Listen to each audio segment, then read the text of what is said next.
Hello, bienvenue sur ma chaîne. C'est Modestina, ta conseillère en développement personnel, motivation, amour, estime et confiance en soi. Aujourd'hui, je vais te parler des amitiés. Qu'est-ce qu'une vraie amitié et qu'est-ce qui est une fausse amitié? Qu'est-ce qu'une fausse amitié? C'est une amitié que tu peux avoir avec une personne et ça peut être vice-versa, hein. C'est une amitié qui va porter sur des intérêts, que ce soit des intérêts matériels, que ce soit des intérêts immatériels. C'est-à-dire que quand tu sais que tu es ami avec cette personne, plus tu es proche avec cette personne et plus cette personne-là va t'apporter des choses, que ce soit des choses matérielles ou non. Une fausse amitié, c'est aussi une amitié qui va exister parce que l'une des deux parties ou les deux parties vont tirer profit d'une situation. Cela peut être une question d'énergie. Une personne qui se trouve souvent dans une mauvaise énergie ou un mauvais mood, elle va vouloir être amie avec une personne qui, à chaque fois qu'elle est à son contact, cette personne-là va lui apporter de la légèreté, va lui apporter de la bonne humeur, va lui apporter une énergie qui est différente de la sienne. Et quand cette personne-là n'est pas en contact de la personne qui lui donne de la bonne vibe, de la bonne énergie, cette personne-là va ressentir ce besoin d'aller rejoindre l'autre. Et ça sera une relation qui ne sera pas saine. Pourquoi? Parce que elle va venir pour prendre. Que pour prendre, elle va pas chercher à donner quoi que ce soit, elle va juste venir pour prendre. Je ne sais pas si ça vous arrive aussi, mais une fois, il m'est arrivé de rencontrer quelqu'un qui était dans la sphère professionnelle. Cette personne-là m'a regardé, m'a dit, mais toi, tu es toujours de bonne humeur, tu es toujours souriante, tu es toujours bien, quoi. Je ne comprends pas pourquoi tu es toujours dans cet état d'esprit. C'est des gens comme ça, c'est vers des gens comme ça que je dois aller. Il faut que je me rapproche plus de toi pour aspirer un peu cette énergie. Vous voyez le truc? Elle ne vient pas juste pour être mon amie, mais juste pour aspirer, pour prendre un peu de ma bonne énergie, de mon énergie positive, parce que dans sa vie, elle a une énergie qui ne lui permet pas de s'épanouir. C'est ça une mauvaise amitié. Un autre aspect de cette fausse ou mauvaise amitié, c'est aussi quand la personne en face ne respecte pas vos besoins, ne respecte pas vos limites. Cette personne-là voudra absolument avoir ce qu'elle veut de vous, même si vous lui dites non, je ne peux pas, elle va forcer pour avoir ce qu'elle veut de votre part. Et même si vous lui dites, ça me dérange que tu insistes, ça me dérange que tu veuilles me forcer à faire quelque chose que je ne veux pas, elle ne va rien entendre en fait.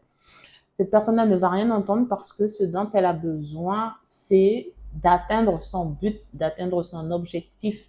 Et ce qui va conduire à un moment donné à avoir une espèce de saturation de votre part ou de la personne en face, puisque la personne forceuse, ça peut être vous aussi, hein. Cela va conduire en fait à prendre de la distance et à créer des tensions aussi au niveau de la relation. Et tant que les deux personnes n'arrivent pas à être sur le même pied d'égalité, sur la même longueur d'onde, la relation ne pourra pas marcher. Et elle ne pourra pas marcher dès le départ parce que les motivations sont mauvaises. A contrario, on aura les bonnes amitiés. Ce sont des amitiés où il y a une connexion. Quand on se retrouve avec une ou des personnes avec qui on connecte bien, tout se passe pour le mieux. C'est des personnes qui nous font nous sentir bien, qui nous font part du bien qu'on leur fait aussi de leur côté, à leur égard en fait, et à leur contact.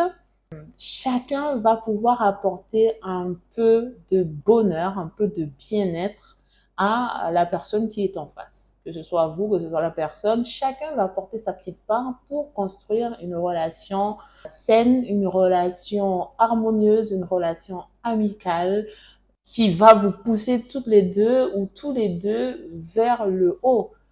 ça ne sera pas une relation à sens unique, ça sera une relation, on va dire, du donnant-donnant. Ça peut ne pas être toujours du donnant-donnant, mais on sait que chacun apporte sa pierre à l'édifice, chacun apporte sa pierre à la relation.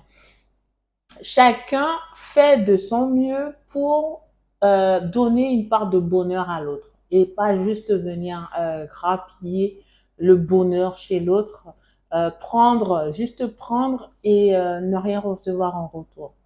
Et donc, pour pouvoir avoir des relations harmonieuses, dès le départ, il faut voir comment ces personnes-là s'approchent de vous, comment ces personnes-là font pour venir auprès de vous, en fait.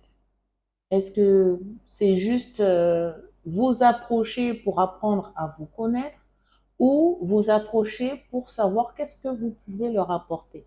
Pour cela, vous devez avoir du discernement, un bon discernement qui va vous permettre de vous dire, au contact de cette personne-là, comment moi je me sens. Est-ce que je me sens bien? Est-ce que je me sens stressée? Est-ce que je me sens angoissée? Est-ce que je sens que l'atmosphère est lourde? Ou quand je suis à son contact, je suis heureuse, je suis joyeuse, je rigole, je me sens bien, je me sens légère, je partage de bons moments avec cette personne-là. Donc, à partir du moment où la personne vous apporte du positif, de la légèreté, de la joie, c'est une relation qui est saine, une relation positive. Mais si cette personne-là ne vous apporte que le côté négatif, le côté euh, angoisse, stress, l'énergie est lourde, l'ambiance est lourde, vous pouvez d'ores et déjà savoir que ce n'est pas une bonne relation. C'est vrai qu'on peut dire qu'il y a des relations, quand elles commencent, elles ont besoin d'être équilibrées. Mais à partir du moment où une relation vous demande de faire de très et de trop gros efforts pour être vous-même, c'est que on force. On force et tôt ou tard, ça va finir par dégringoler. On ne dit pas que dans les relations saines, il n'y a pas de haut et de bas, mais oui, il y a plus de haut que de bas. Et pas haut, bas. C'est pas en dents de scie, en fait. Donc, voilà. J'espère que cette vidéo t'a plu. Pense à liker, à commenter et dis-nous si tu as dans ton entourage des personnes qui, quand tu es à leur contact, tu te sens vidé quand cette personne s'en va, ou si au contact de telle ou telle personne, tu te sens revigoré, si tu te sens épanoui, tu te sens vraiment revivre. Donc voilà, je t'embrasse et je te fais de gros bisous et je te dis à très bientôt. Bye!